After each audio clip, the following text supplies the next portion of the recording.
सोलापूर महानगरपालिका अधिकारी, ठेकेदार आणि माजी नगरसेवक यांच्या नियोजन शून्य कामांचा त्रास भवानीपेठ परिसरातील नागरिकांना सोसावा लागतोय।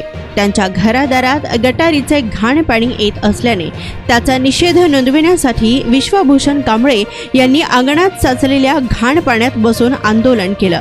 महानगरपालिकेच्या अधिकाऱ्यांनी याकडे गंभीरतेने न पाहिल्यास आयुक्तांच्या कार्यालयात हेच पाणी आणून ओतणार असल्याचा इशारा यावेळी त्यांनी दिलाय।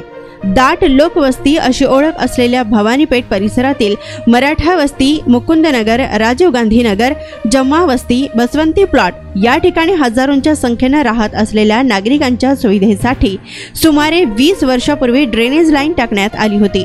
त्यानंतर याकडे महानगरपालिकेतील अधिकारी, लोकप्रतिनिधींनी कधीही पाहिलं नाही। गेल्या 10 वर्षात या परिसरातील नगरसेवकांनी भवानीपेठ परिसरात ड्रेनेजची समस्या लक्षात घेऊन कोणतेही कामे केली नाहीत। या काळात नगरसेवकांनी मंजूर झालेला निधी कोठे खर्ची टाकला याचा उलगडा झालेला नाहीये।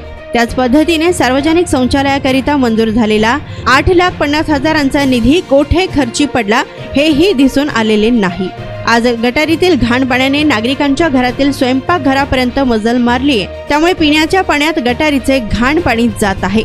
परिसरात आणि घराघरात शेपटीच्या आळ्या व रोगराई पसरत आहे, त्यामुळे आरोग्यास धोका निर्माण झाला असल्याची विश्वभूषण कांबळे यांची तक्रार आहे।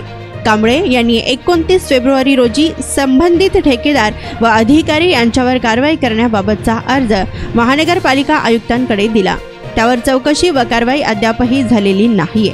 महानगरपालिका आयुक्त या गंभीर विषयाकडे डोळसपणे पाहत नसल्याने ते ठेकेदाराला पाठीशी घालत आहेत की काय, असा कांबळे यांचा सवाल आहे। या परिसरातील अपूर्ण कामे तत्काळ पूर्ण करावी, अन्यथा भवानी पेठेतील सर्व नागरिकांच्या घरात शिरणारे घाण पाणी घेऊन आयुक्तांच्या केबिनमध्ये उतरणार असा इशारा भवानीपेठ मधल्या नागरिकांनी दिला आहे।